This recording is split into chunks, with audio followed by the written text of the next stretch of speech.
and we are with several organizations. We're with Punish for Protecting, Family Court Anti-Corruption Coalition, Citizens and Bikers for a Brighter Future, and several others are here with us today. So Megan, tell me why are you here today? I'm here actually for a final hearing or to move towards termination of my parental rights through CPS in Indian River County here against my family. Why protest? Because we have a huge national issue and actually a global issue dealing with corruption within CPS and DCF, taking our children unlawfully and having no incentives to return them. We really need to address this issue, especially this county has really been coming forward with a lot of these cases, and sadly at this point it is a playbook for this system, and it is not in the best interest of our children or our families. So what do you hope to get accomplished? I hope to, first of all, to shine truth on this situation and this system that truly needs to be addressed immediately and ended.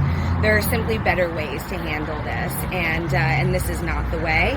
I am hoping that the judge and the people involved in this will come to their senses, if you will, for lack of a better term, and will do what's right. Again, there are real situations and there are ways to address these situations, and tearing families apart, ripping children from their homes is not the way. We need to be offering services to the people involved in this and maintaining the children in their environment for their safety and for their future and well-being.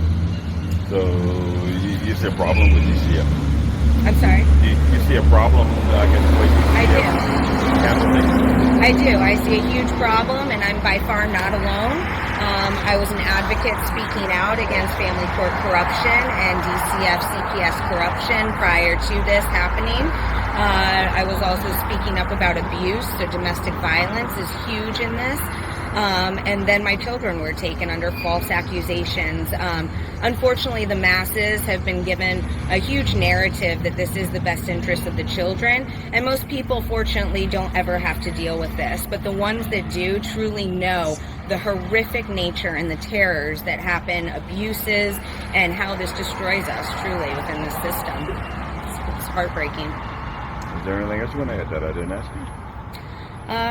I don't think so. I just wish that everyone would reach out, really start researching this issue and start looking up family corruption or CPS corruption. There are hundreds of thousands of grieving parents across this country and globe begging for their children to come home. And it's time to stop this. This is all for profit. This is a racket, and it's not acceptable anymore. These are lives. Thank you. All right. Thank you. All God right. bless you. Thank you. All right. Welcome back, you all, to another conspiracy on my behalf. Now, I'm not the only one that thinks this, because I got this video off of another YouTube creator. But what really got my attention was, let's look at the facts here.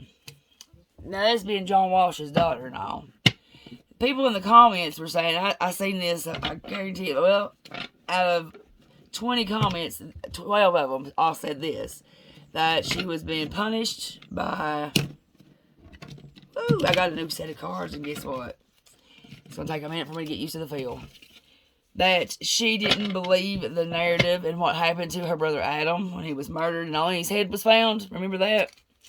But it's saying that she got too close, or either she figured out what happened, but she was digging into Adam's death and murder, and now her father is taking her to court for a custody battle to take her children from her. Now, it's obvious she's visibly pregnant in this video. What's also obvious is if you look at her face, somebody has beat the hell out of her. So you're talking about a heavily, visibly pregnant woman that's got the hell beat out of her. And it looks like her nose is broke on both sides. So you gotta ask yourself, what has a woman done to make herself a target as big as that to warrant the hell getting beat out of her while heavily pregnant, and two, getting her kids taken? So I feel like there might be some truth to that. So this reading, we're just going to keep it simple a little bit because I feel like that I really need to do a reading on Adam Walsh and what happened the night that he was murdered. But for all intents and purposes, just to get things going and see what direction to go in, I got 5 questions I'm going to ask concerning Megan Walsh in this custody battle. Surface. Show me Megan's state of mind. The circumstances surrounding her facial injuries. He's off. Circumstances surrounding the custody battle.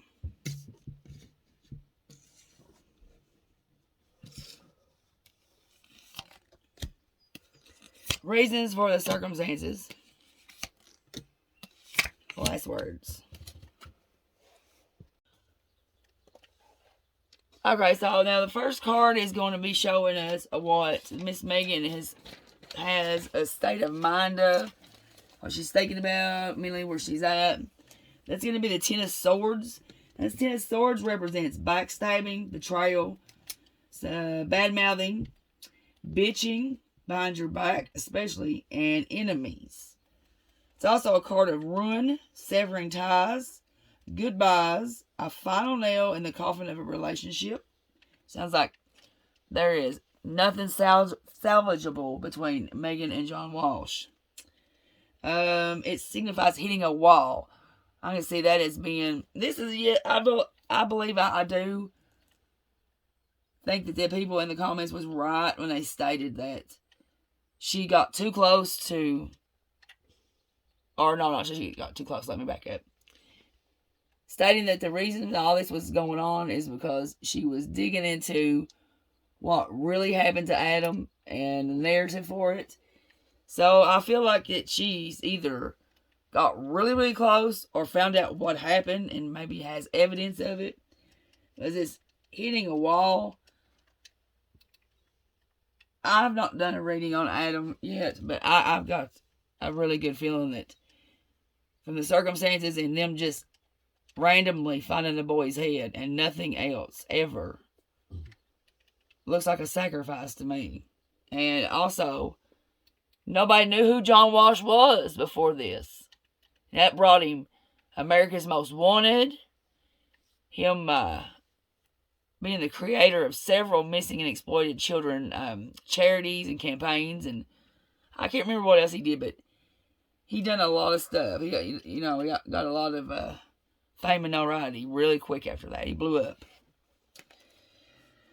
Oh, this also, though, Ten of Swords can also indicate someone playing the victim, being overly dramatic, attention-seeking, and it shows violence, attacks, and curses. Well, by what's on her mind is pretty much told or laid the groundwork for the narrative. I guess it's all narrative. That's John Walsh playing the victim and being overly dramatic and attention-seeking. That's what he's done. He's rolled on the death or the murder of his son's coattails to get everything he's got. Violence, attacks, and curses. Well, it's easy to see that girl's beat to death. Curses, that's very interesting. Because if you're using yourself for a sacrifice to begin with, then you're doing some kind of spells and curses. Now, the next one is going to be circumstances surrounding her facial injuries. And boys, lo and behold, we've got the Tower. Chaos, destruction, sudden upheaval, unexpected change, destruction of this Tower of the chaos and the destruction, being aimed at something built on lies, traumatic events associated with the Tower or death of a loved one, assault, rape, violent abuse, and child abuse. Again, this is confirmation that is exactly what this is about. As John Walsh doesn't want to be exposed. He's too old now. Now, the circumstances surrounding the custody battle is that the Seven of Pentacles reversed. That signifies a change of plans and also as well as a change in life direction. Now, the reason for that is going to be the Seven of Swords. Tradition has a thief card. And that does apply here because it's encountering a challenge to your position, an individual invading your space. And that's simply her getting in his business and trying to find out. It shows that she doesn't believe him. She doesn't believe that whoever they've suspected. I don't think they never prosecuted anybody for that boy's death, did they? Well, whoever that the person of interest is, she doesn't believe. Now, also, it's someone defrauding you, and it shows you being a part of legal problems that are being dealt with unfairly and fraudulently. So this is, and where I said traditionally the thief card. So John Walsh has stolen his daughter's children. And he's done so through unfair and fraudulent legal problems, aka custody battle. Now the last words is going to be the King of Swords. The King of Swords is aspected as a male, an intellectual male, who works in areas of law enforcement, politics, judges, lawyers. That's John Walsh. That's confirming that all this up here is orchestrated, manipulated, and carried out through John Walsh's word. So, la-dee-da. But she's up there plugging the whole CPS steals your children and to research that. So there's something behind that. That'd be good for another reading. But for now, I believe that the next reading needs to be centered on, it needs to start at the beginning. Adam Walsh and what happened the night he was murdered. So keep on the lookout for that. That'll be next. Thanks for taking the time to watch the reading. Have a great rest of your day, and I'll see you in the next video. Bye-bye now. Motherfuckers don't know. They run their mouth like a bull kicking they dough.